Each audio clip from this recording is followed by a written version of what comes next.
And we thank you so very much for joining us. I'm Steve Pickett. This is CBS 11 News at 10. A hostage situation over now at that Colleyville synagogue. The hostage is safe. The hostage taker, he is dead. We want to go right now to a news conference from officials, Colleyville Police and the FBI.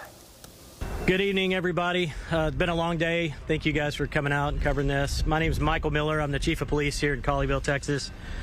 I'm going to give you just some an update on what happened today. We've been out here all day.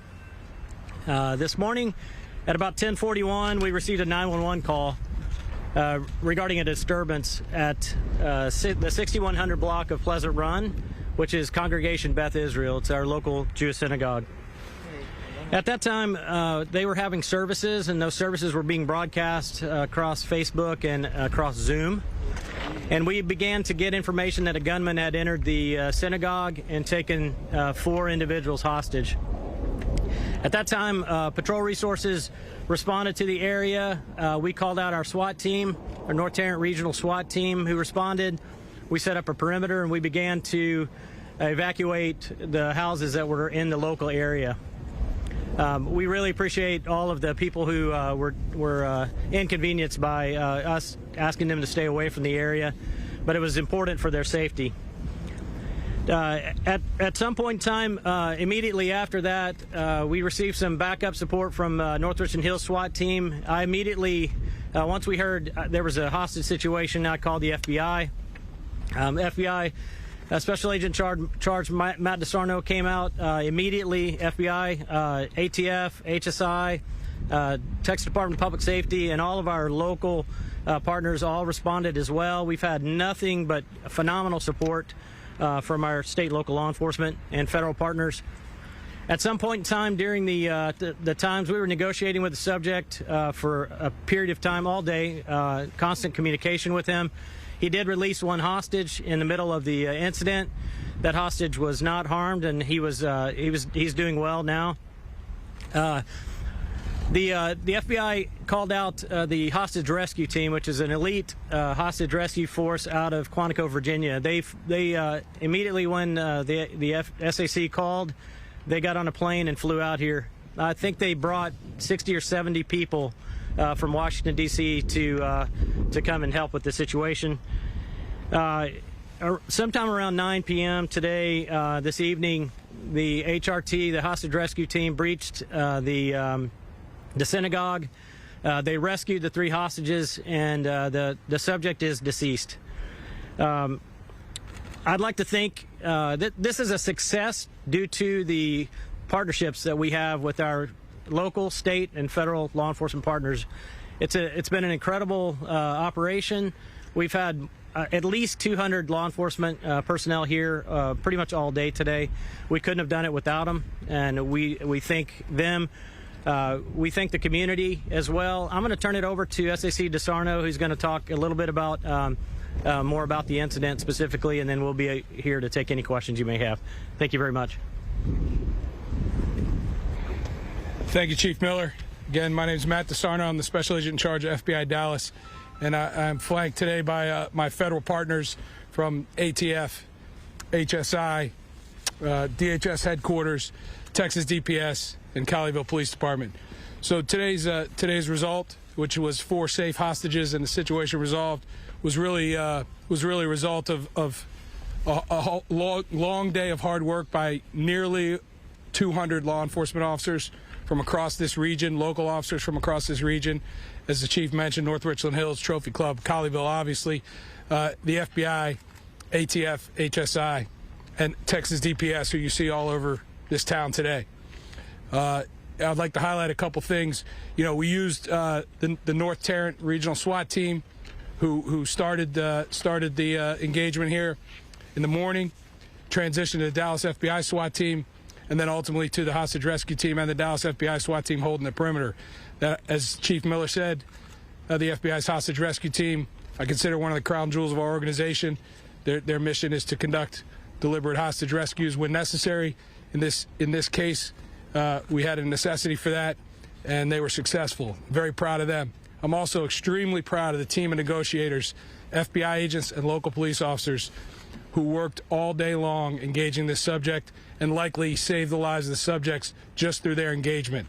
It's very likely this situation would have ended very badly early on in the day had we not had professional, consistent negotiation with the subject. I do not have any information right now that indicates that this is part of any kind of ongoing threat. We obviously are investigating. We'll continue to investigate the hostage taker. We'll continue to investigate his contacts. Our investigation will have global reach. We have been in contact already with multiple FBI legats to include Tel Aviv and London. We've been working closely with Secure Community Network and the Jewish Federation, and I want to continue to do that, and we will continue to do that throughout the country.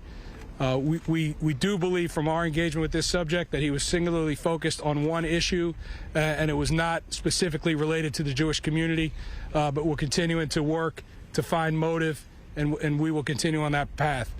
In terms of the resolution of the incident, the hostage taker is deceased. We will conduct an independent investigation. My evidence response team will be here to process the scene, and a team from Washington will be here to conduct an independent investigation of the shooting incident, and that's the way we handle those things through our normal standard operating procedure. I will warn you before we take questions that you may be frustrated at my inability to answer a whole lot of questions right now because of the ongoing investigation and the shooting incident that occurred. And I specifically will not answer specific questions about the subject. There's a lot of information out there already about the subject, and we really don't want to jeopardize any potential investigation or any investigative leads into his motives or his potential associates. So we will take questions at this time, if anybody has any. Have you identified the suspect? Can you talk about why they decided to go in what they did? Did they just see an opportunity, or was he about to act, do you think? Or? I'll answer the first question. We have identified the subject, but we were not prepared to release his identity or confirm his identity at this time. Sorry, sir, question? I was just asking, do you know why the HRT decided to go in when they did? Did they just see an opportunity, or did they sense that something was about to happen, that he was about to act, possibly? You know, that'll all be part of this shooting review investigation, but I can tell you that there was a deliberate decision-making process that I participated in and that the HRT command structure participated in and made entry. What can you tell us about his demands? Sir? What weapons did the suspect claim he had on him? What weapons did he possibly find? Were there any explosives? I'm going to leave all that to there. A lot of it was out on that Facebook live stream. What was said on that, but I'm not going to add any specific information to that. Can you confirm what was said on the live stream? Well, what was said on the live stream, I can confirm that it was said on the live stream, but I can't confirm that the investigation at this point has given it validity at this point. Can you give us some insight? You talk about the work that the negotiators did throughout the course of the day. Can you kind of paint a picture of what that was like? Was it constant communication throughout the entire day, or were there ups and downs? So the negotiation team had a high frequency and duration of contact with him.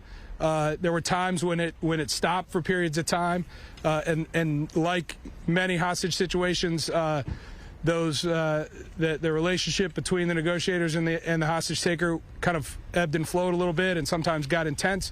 But these negotiators, I'm telling you, I am so proud of them.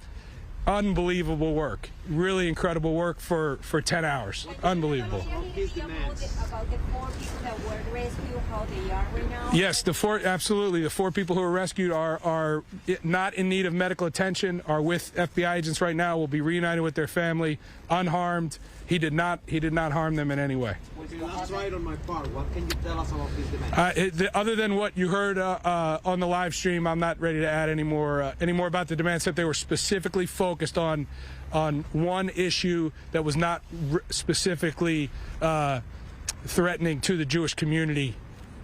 That was not the specific demand. Did you tell us where the hostages are now? Where the hostages are now? No, I can't talk about that. Sorry. Explosive devices? I'm not prepared to talk about that. One more question. Sort of FBI watch list, and does he have any ties to this area? That's all part of our ongoing investigation, and that will come out as we move through the investigation. Thanks. Thank you, sir. Colleyville Chief. Sarno there, FBI special agent in charge.